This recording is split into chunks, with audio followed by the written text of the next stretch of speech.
Hello, my name is Shallow and this game is Relentless Frontier. The fine folks over at Hellforge Studios were kind enough to send me a review copy, and they must have known I had things to get done this weekend and were deliberately sabotaging me because I couldn't put this thing down. Relentless Frontier runs in GZ Doom, which is an engine that long ago outgrew its start as a Doom source port and became a dedicated boomer shooter development platform. And I think now we must be at its next stage of life where people are making games on GZ Doom specifically to flex the kind of fancy shit that's gonna blow people's minds when they hear it was made on the same engine that runs Doom. I tried to do a regular playthrough of Relentless Frontier like I normally do for demos, but these maps are huge. It took me almost an hour each on hard difficulty, at least my first time through. Later playthroughs were a little quicker after I got comfortable with the level layouts and movement mechanics, and dropped the difficulty to medium. Look, it says balanced. Alright, that's clearly the intended setting. Let's talk first impressions. No comms, no positioning. Clock doesn't work. How long was I out? Yeah, I don't see him credited anywhere, but I think I've heard Gianni Matragrano enough to know that's probably him. Wait, hang on, what's this in the files? Good riddance. Fuck! Yeah, that's him. The aesthetics here are very clean and sleek, despite the world of Relentless Frontier being a corporate space dystopia in the middle of a total collapse. It's the kind of theme that would usually get the dark and grungy Dead Space treatment, or at least the worn-out utilitarian design of the set in Alien, but more and more I'm starting to see this kind of bright and colorful apocalypse showing up. It reminds me a little of fellow GZ Doom games Supplice, or the Total Conversion's Siren. You've got failing infrastructure, buildings on fire, corpses piling up all over the place, but the devs know the player is here to have a good time, so there's no sense in bringing down the mood with drab set dressing. The textures are full of bright blues and purples and greens, accented by dynamic lighting. Of course, the enemies aren't left out of the fun, they bleed all kinds of interesting colors, and in large quantities too.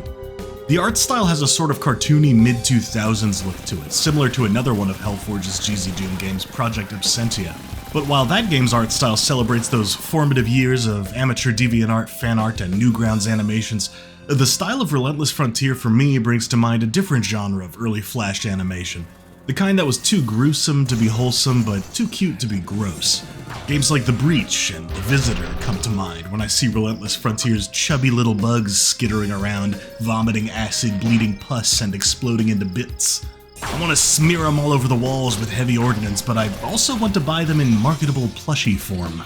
The game's title pick tips things a bit in favor of that, which makes me squeamish though. Maybe it's just me, but there's something about that biomechanical suit, those hordes of incoming bugs, and those piles of rubble that look like intestines, all rendered with a wet-looking, pillowy shading that reminds me of an Akira Goya game. Don't Google that. Trust me. Descartes? Yeah, it certainly appears to be. Hey, check this out. That's a nice Doom cute kitchen there, but what's interesting to me is that the texture sizes don't match up. The pixels on the stove and the crate are completely different sizes. Even the front face of the stove doesn't match the top. Scratch that, the side of the stove isn't even a square resolution. The pixels are stretched vertically. I'm not pointing that out to nitpick what I perceive to be a mistake, the complete opposite actually. Textures were all the same size in the original Doom as a limitation of software and hardware at the time, but there's no reason anyone has to stick to that rule today, even though many still do. For some, they simply don't know they can break this rule, but for others it's a stylistic choice to mimic the games of yesteryear. But as more and more people become interested in throwback games, misconceptions about what is and isn't authentic start popping up, and whether or not a game's authenticity matters is not really the point. What bothers me is the misconception in the first place. See, a lot of people will see an indie game with pixel art aesthetics, or more recently low-poly N64 or PSX style, and immediately start counting pixels, as if it's somehow a clever gotcha to point out the developers mixed different pixel sizes in their game. Similar to today, some games back then did not mix pixel sizes, both for stylistic reasons and engine limitations, but many actually did. It isn't incorrect to do that, but even if it was, it doesn't really matter. These games are not running on original hardware and are rarely running on the same game engine as their inspirations. As long as they successfully communicate the general retro feeling, they don't really need to stick to those limitations.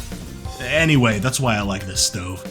Relentless Frontier is running in GZ Doom, an engine derived from decades of efforts by dozens of contributors originally intended to run Doom, but is now used for all kinds of things. Relentless Frontier is not Doom, is not trying to be Doom, is certainly inspired by it, but is very much doing its own thing. Also, behind these crates is an air vent with a bunch of tacos stuffed in it, and you can eat the tacos.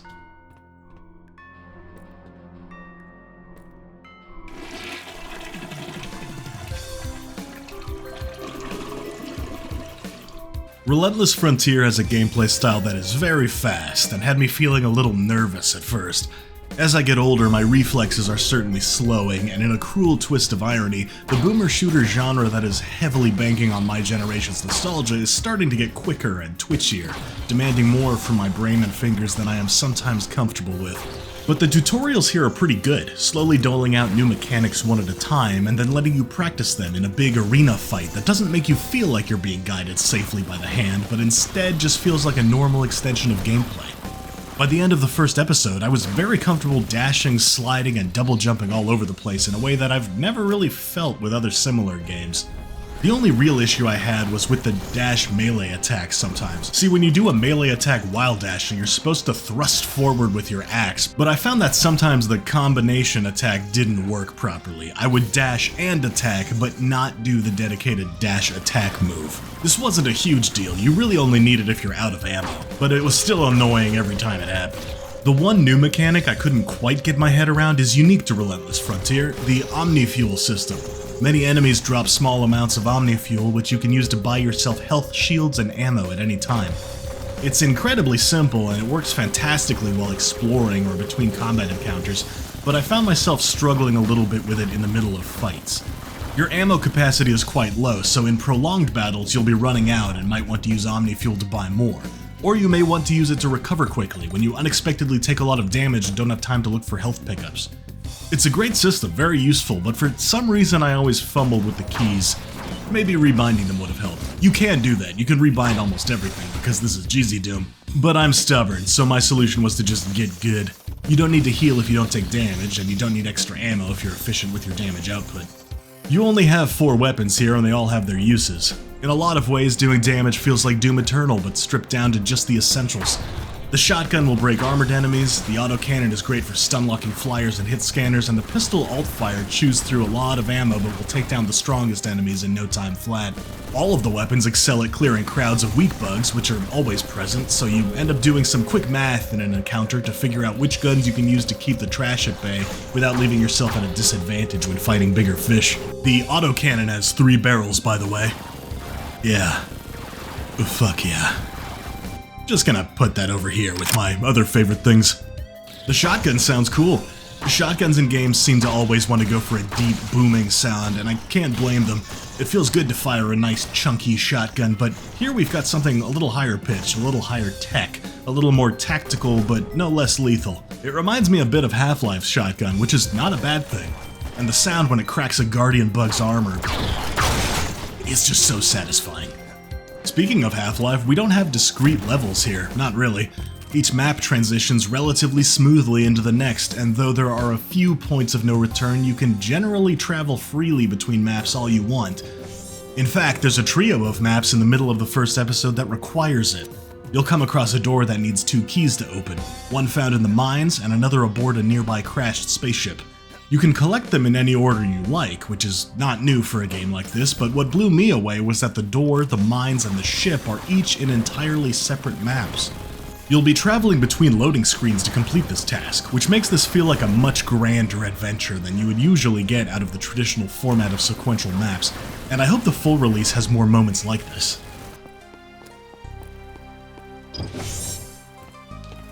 Hey look! It's Grungus!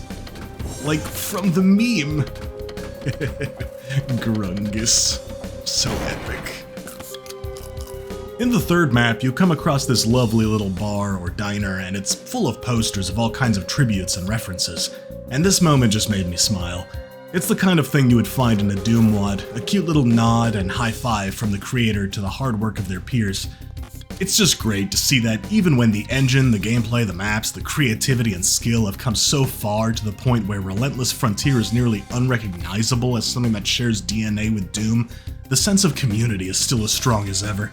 There's a lot of love and respect going on in this space, and in 2024 in a video game, that's just really refreshing to see. I had a lot of fun with Relentless Frontier. There's a demo available right now if you want to try it out, but the full game comes out later this month, and it's likely to cost you less than a new skin in a corporate AAA game. And it's not going to go away next year when the servers shut down either.